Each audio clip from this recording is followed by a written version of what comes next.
Hello student, welcome again to my channel biometrica science classes. My name is doctor MMH Numani और आज मैं आपको इस क्लास में स्ट्रक्चर ऑफ प्रोकैरियोटिक सेल पढ़ाने जा रहा हूं।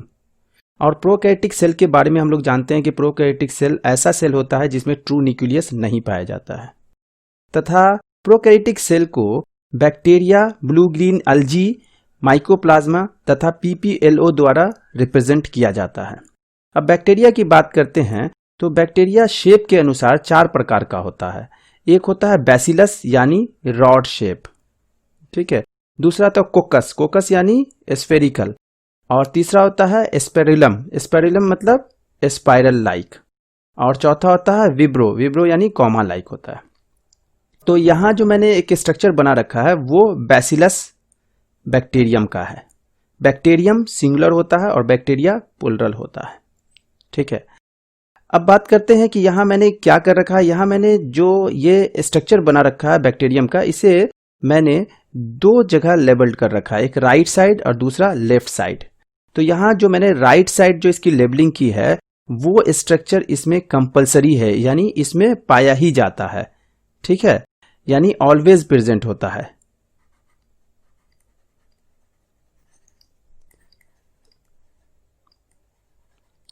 ऑलवेज प्रेजेंट होगा और ये जो है सम टाइम प्रेजेंट होगा।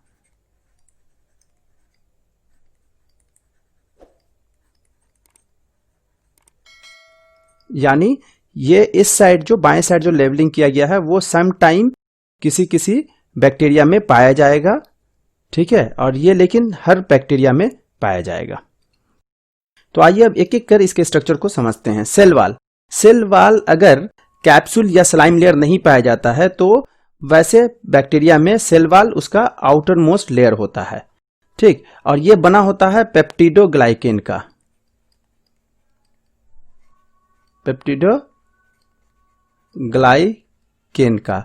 और ये क्या करता है, ये सेल को शेप मेंटेन कराता है, यानी इसका शेप मेंटेन रखता है बैक्टीरियम का, तथा ये सेल को बस्टिंग और कोलैप्स होने से बचाता है, यानी फटने से या सिकुड़ने से इसे बचाता है इसे, ठीक है। नेक्स्ट है सेल मेम्ब्रेन। सेल मेम्ब्रेन जो होता है वो बना होता है लिपोप्रोटीन का, लिपोप्रोटीन का, यानी लिपिड प्लस प्रोटीन का बना होता है, जिसमें 40% लिपिड पाया जाता है और 60% प्रोटीन पाया जाता है लगभग में, ठीक है। और ये कैसा नेचर का होता है, सेमी परमेबल नेचर का होता है, सेमी परमेबल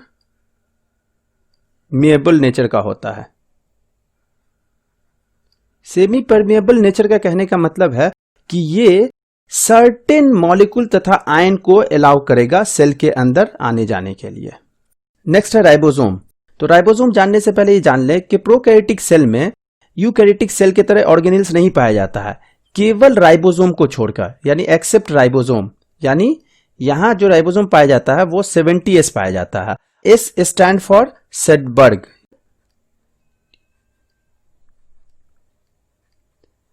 सेडबर्ग एक्चुअली साइंटिस्ट का नाम था, उसके नाम पे ये दिया गया है।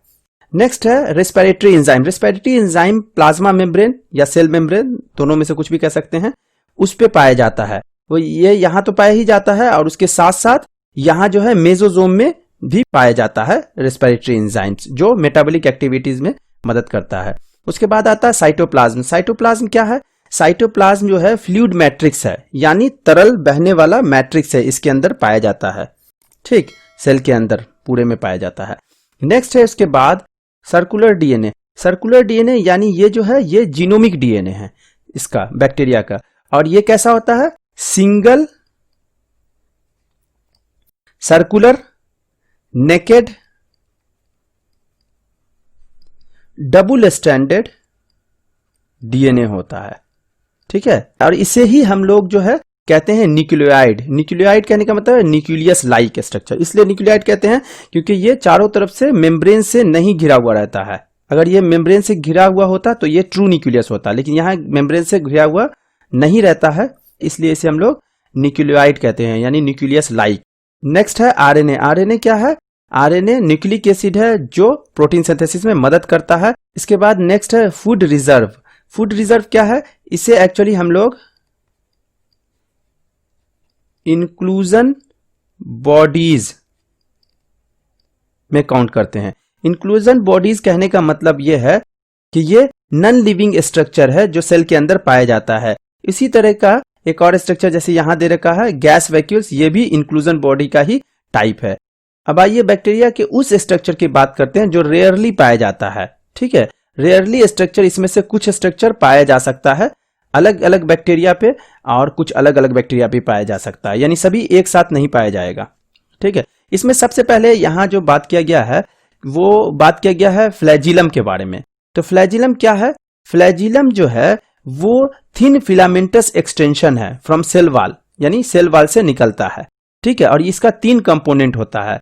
फिलामेंट जो वाइप लाइक स्ट्रक्चर होता है, चाबुक लाइक स्ट्रक्चर होता है। दूसरा हो गया हुक, ये जो रेड वाला पोर्शन दिखा रखा है मैंने। उसके बाद हो गया बेसल बॉडी, और ये पाया किस में जाता है? ये मोटाइल बैक्टीरिया में पाया जाता है। उसके बाद यहाँ पे कैप्सूल और स्लाइम लेयर। ये कैप्सूल और स्लाइम लेयर क्या है? कभी कभी बैक्टीरिया के सेल वॉल के ऊपर ग्लाइकोकैलिक्स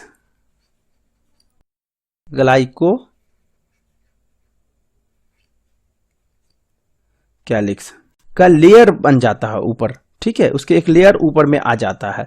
ये पॉलीसेक्राइड नेचर का होता है तथा ये कैसा होता है? जिलिटेनियस होता है और स्टिकी होता है, यानी चिपचिपा होता है।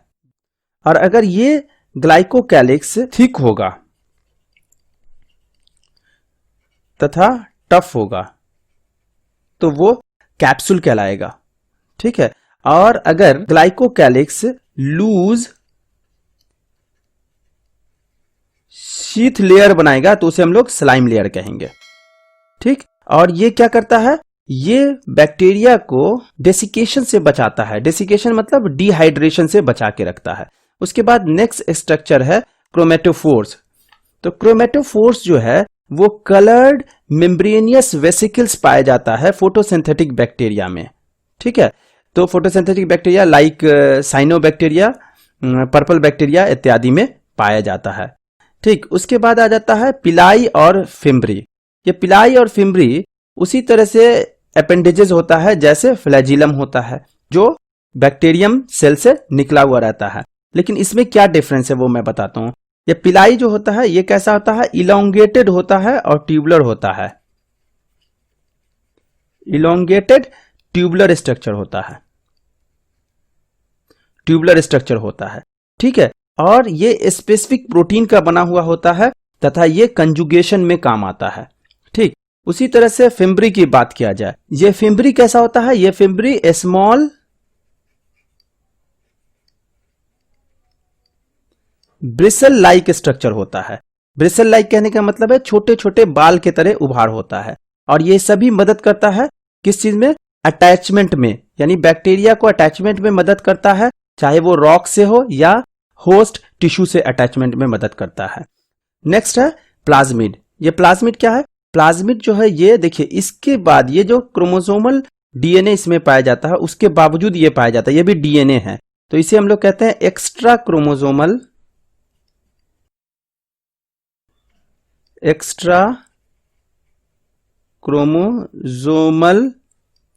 Self replicating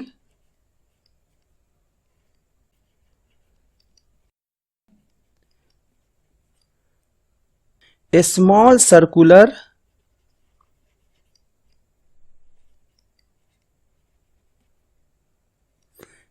double stranded DNA होता है।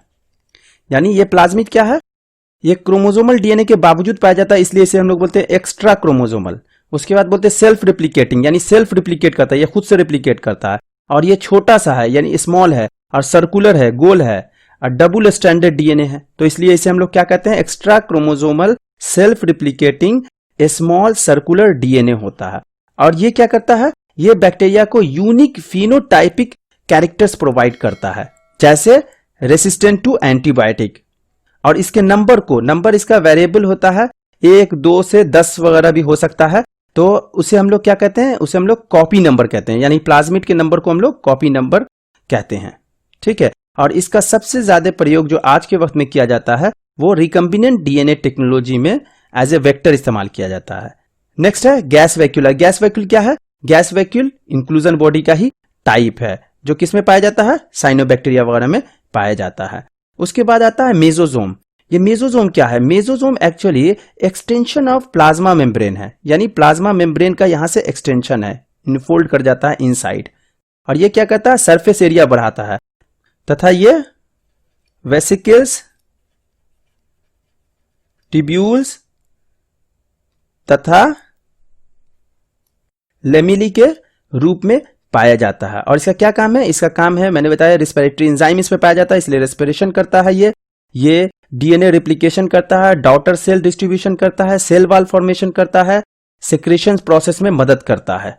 तो इस प्रकार से आज आपको मैंने स्ट्रक्चर ऑफ प्रोकैरियोटिक सेल पढ़ाया, जो मैंने डिटेल में पढ़ाया है। अगर प्रोकैरियोटिक सेल से कोई क्वेश्चन आता है तो नीट में समझिए इससे क्वेश्चन जरूर आएगा, जो मैंने पढ़ाया है, जो मैंने इसमें बोला है। तो अगर आपको मेरे पढ़ाने का तरीका पसंद आया तो मेरे चैनल को सब्सक्राइब कीजिए, इस वीडियो को लाइक कीजिए, शेयर कीजिए, और कोई क्वेश्चन हो तो कमेंट में जरूर लिखिएगा। Thank you very much.